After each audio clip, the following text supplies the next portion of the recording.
इस वक्त आप आराम से बैठकर इस वीडियो को देख रहे हैं, मगर मैं आपको कहूं, आज जिस जगह पर आप अभी बैठे हो वो जमीन आज से करोड़ों साल पहले 8,500 डिग्री के तापमान से उबल रही थी, या जिस जगह पर आप बैठे हैं वो जगह लाखों सालों तक बर्फ से ढकी हुई थी। ये दोनों बातें सच हैं। इस 15 मिनट की वीडियो के अंदर आप पृथ्वी के 450 करोड़ साल के सफर को देखने वाले हैं।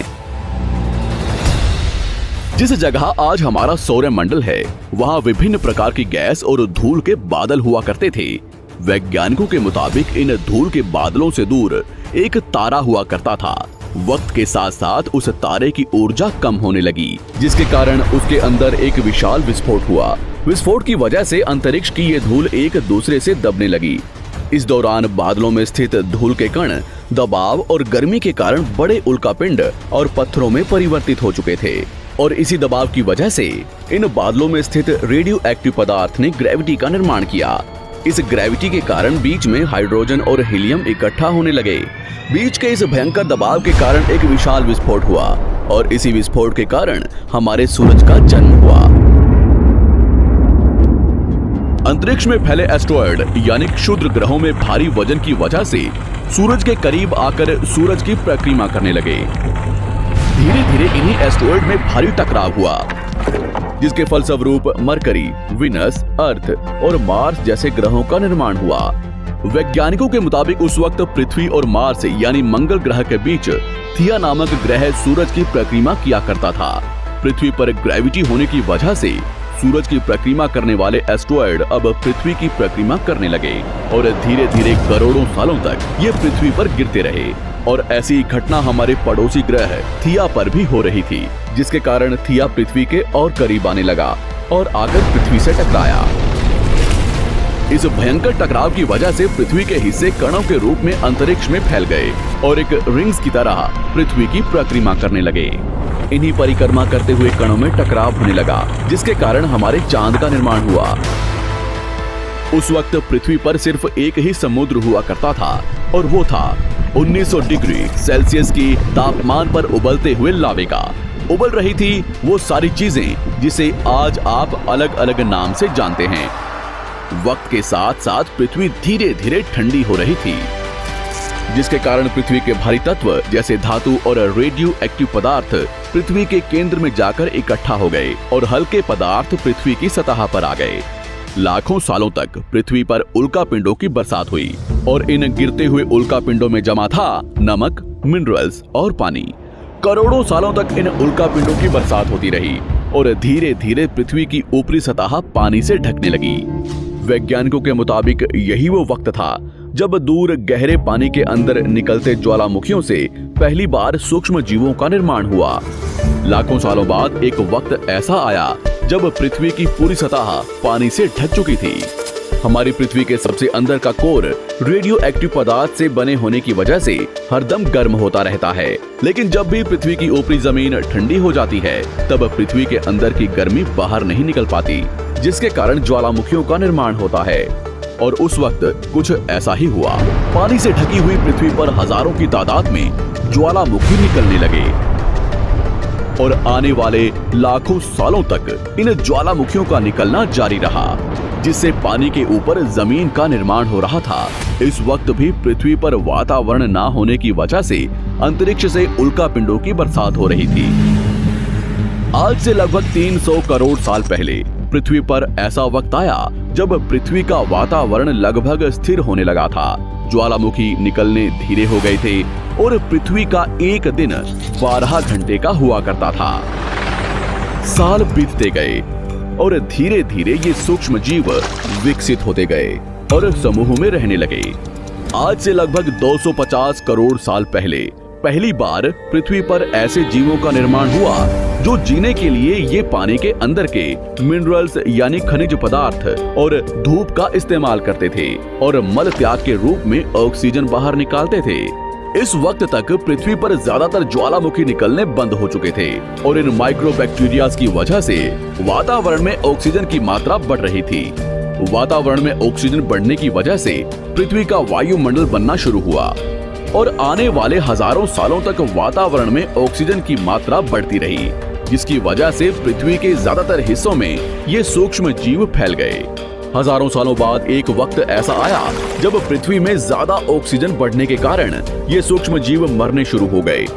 उस वक्त तक पृथ्वी का वातावरण ठंडा होने के साथ साथ ऑक्सीजन से भी भर चुका था, जिसके कारण जमीन और वातावरण में स्थित आयरन यानी लोहे के मिनरल्स पानी में स्थित ऑक्सीजन से रिएक्ट होने लगे। और एक वक्त ऐसा आया जब पृथ्वी की जमीन आज के मार्स के जैसे लाल हो चुकी थी।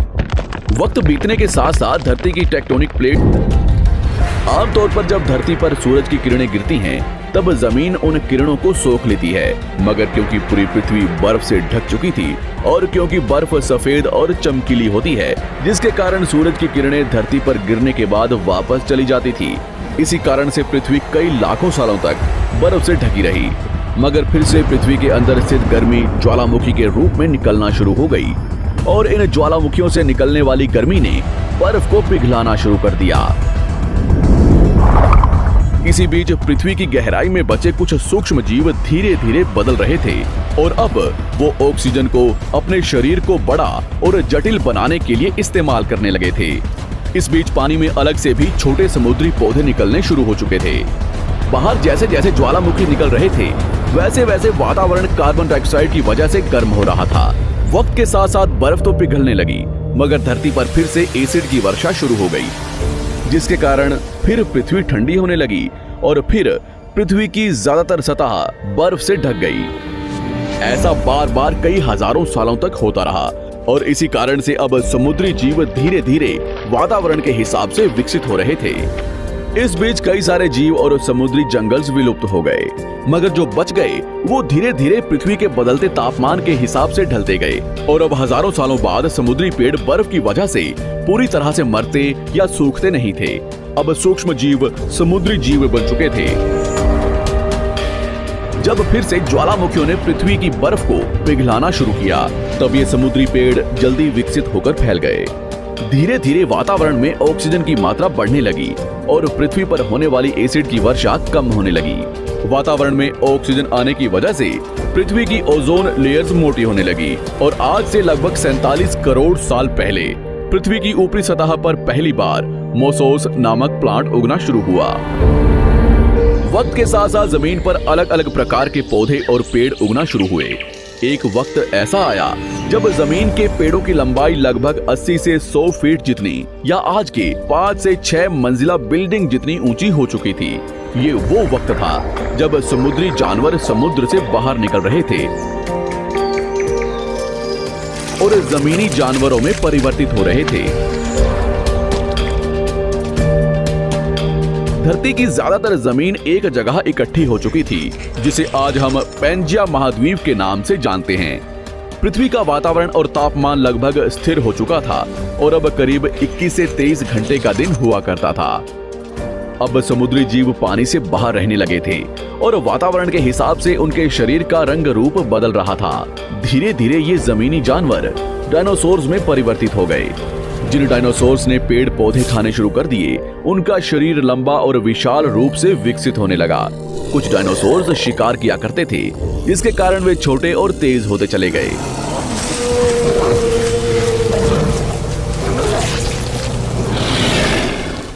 पृथ्वी की ऊपरी जमीन एक जगह इकट्ठी होने के कारण ज्यादातर जमीन रेगिस्तान और बंजर हो चुकी थी। ज्यादातर जंगल समुद्र के करीब हुआ करते थे, जिसमें डायनासोर्स रहा करते थे। आज से लगभग 20 करोड़ साल पहले पैंजिया महाद्वीप टूटना शुरू हो गया। पैंजिया के विभाजित होने की वजह से पृथ्वी की ज्यादातर ऊपरी जमीन पानी के संपर्क में आने लगी, जिसके फलस्वरूप पृथ्वी पर हरियाली बढ़ती गई, जिस वजह से डायनासोर्स और ज्यादा विभिन्न और विशाल होते चले गए। डायनासोर्स ने आने वाले लगभग 20 से 30 करोड़ सालों तक पृथ्वी पर राज किया। उस वक्त डायनासोर्स समुद्र से लेकर जमीन और आसमान तक पूरी पृथ्वी पर राज किया करते थे। इस दौरान अफ्रीका से टूटा भारत सीधे आकर आज के तिब्बत से टकराया और इस टकराव की वजह से हिमालय का निर्माण हुआ। आज से लगभग 6.5 करोड़ साल पहले पृथ्वी की तरफ आज के माउंट एवरेस्ट से भी बड़ा लगभग 4.5 लाख करोड़ किलो जितना वजनिया उल्कापिंड लगभग 80,000 किलोमीटर प्रति घंटे की स्पीड से पृथ्वी की तरफ आ रहा था। पृथ्वी की सतह को छूते ही उसमें भयंकर आग लगी और वो जलते हुए सीधा पृथ्वी से टकराया। इस टकराव से निकलने वाली ऊर्जा आज के 10 करोड़ परमाणु बम एक साथ फटने के बराबर थी।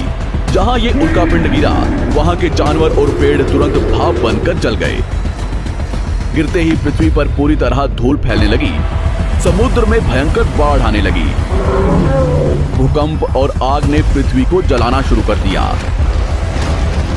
कुछ ही घंटों में पूरी पृथ्वी के वातावरण में हानिकारक गैस और धूल की वजह से पृथ्वी नर्क हो चुकी थी। डायनासोर्स, घुटन, आग और भूखमरी से पूरी तरह विलुप्त हो गए। इस वक्त हमारे पूर्वज जमीन के अंदर रहा करते थे, जिसके कारण वो इस विशाल प्रलय से बच गए। पृथ्वी का वातावरण पूरी तरह से काला और अंधेरा हो चुका था, जिससे धूप भी जमीन तक नहीं पहुंच पा रही थी। पृथ्वी के पेड़ और ज्यादातर जानवर विलुप्त हो गए। वातावरण में धूल और हानिकारक गैस के कारण पृथ्वी पर फिर से एसिड की वर्षा शुरू हो गई और फिर पृथ्वी ठंडी होकर बर्फ से ढक गई। लेकिन इस बार पृथ्वी की बर्फ लाखों सालों तक नहीं जमी रही और 80 से 90 हजार साल बाद ये बर्फ पिघलनी शुरू हो गई। जैसे ही धरती पर वातावरण फिर से पहले जैसा होने लगा, वैसे ही ये छोटे जीव जमीन से बाहर आना शुरू हो गए। उस वक्त पृथ्वी की बर्फ पिघलनी शुरू ही हुई थी, जिसके कारण अफ्रीका में घने ठंडे जंगल हुआ करते थे और इसी बीच ये जमीनी जीव बंदरों में परिवर्तित हुए। मगर जैसे जैसे पृथ्वी गर्म होने लगी, वैसे वैसे अफ्रीका के ये जंगल सूखने लगे। जंगल की चीजें खाने वाले बंदरों को खाने की कमी होने लगी। खाने की तलाश में इन बंदरों ने अपने पैरों पर चलना शुरू कर दिया, जिससे उन्हें दूसरे जानवरों के शिकार करने में मदद मिलती थी। धीरे धीरे बंदर एप्स यानी वानर में परिवर्तित हुए। खाने की तलाश में ये एप्स पृथ्वी के दूसरे हिस्सों में फैलने लगे और धीरे धीरे उनके शरीर का रंग रूप वहां के मौसम के हिसाब से बदलता गया। वक्त के साथ साथ हम आदिवासी बने। हमने हथियारों से लेकर आग का आविष्कार किया। हम धीरे धीरे इंसान के रूप में विकसित हुए। हमने धर्म से लेकर परिवार, भाषा और संस्कृति का निर्माण किया और वक्त के साथ साथ हम विकसित होते चले गए और आज हम इस पृथ्वी की सबसे विकसित प्रजाति बन चुके हैं। पृथ्वी को आज के जैसे बनने में लगभग 450 करोड़ साल का वक्त लगा है और हमें एक छोटे जमीन में रहने वाले जानवर से इंसान बनने में कई लाखों सालों का। मगर हमने इन 100 सालों में जितना पृथ्वी को गंदा और तबाह किया है, उतना आज तक किसी भी प्रजाति ने नहीं किया होगा। हम फिर से धरती को गर्म कर रहे हैं और कार्बन डाइऑक्साइड की मात्रा बढ़ा रहे हैं। वैज्ञानिकों का मानना है कि पृथ्वी पर फिर से विशाल परिवर्तन होने वाला है। भविष्य में पृथ्वी कैसी होगी, जानेंगे हमारी अगली वीडियो में।